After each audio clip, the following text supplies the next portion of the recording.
আসসালামু আলাইকুম প্রিয় শিক্ষার্থীবৃন্দ। তো আপনারা যারা আমার এডুকেশন 24 চ্যানেলটি এখনও সাবস্ক্রাইব করেন নাই তারা অবশ্যই সাবস্ক্রাইব করে পাশে থাকবেন।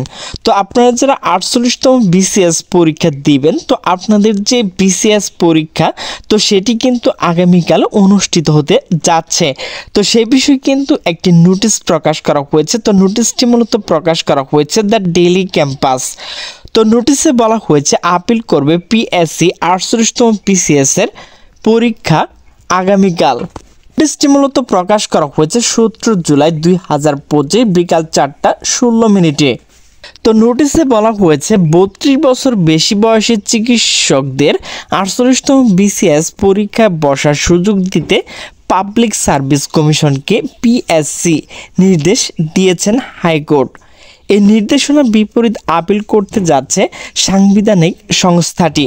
ফলে আগামীকাল শুক্রবার বিসিএস এর প্রিলিমিনারি পরীক্ষা অনুষ্ঠিত হচ্ছে।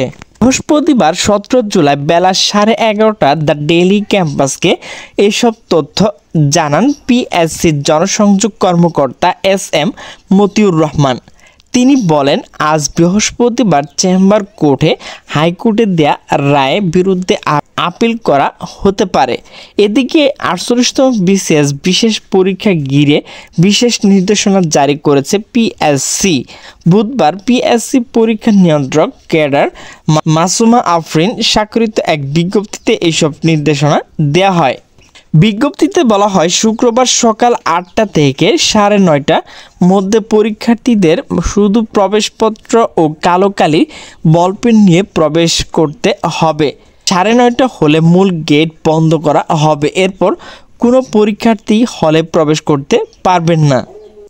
এতে আরও বলা হয়, পরীক্ষা হলে আসার সময় প্রবেশপত্র ও কালো কালির বলপেন ছাড়া অন্য কোনো নিষিদ্ধ সামগ্রী আনা যাবে না। আনলে আইনগত ব্যবস্থা নেওয়া হবে। প্রবেশপত্র হলের নাম দেখে নিশ্চিত হয়ে হলে যেতে হবে পরীক্ষার্থীদের। প্রসঙ্গত 48তম বিসিএস এর মোট 300 নম্বর পরীক্ষা হবে। এর মধ্যে এমসিকিউ পদ্ধতিতে 200 নম্বর লিখিত পরীক্ষা হবে আর মৌখিক পরীক্ষা হবে 100 নম্বরে। এমসিকিউ পদ্ধতিতে মেডিকেল সায়েন্স বিষয়ে 100 এবং সাধারণ বিষয় 100 নম্বর পরীক্ষা হবে। সাধারণ বিষয় 100 নম্বরের মধ্যে বাংলা 20, ইংরেজি 20, বাংলাদেশ বিষয়বলী 20, আন্তর্জাতিক বিষয়বলী 20, মানসিক দক্ষতা 20 ও গাণিতিক যুক্তিতে 10 নম্বর প্রশ্ন থাকবে।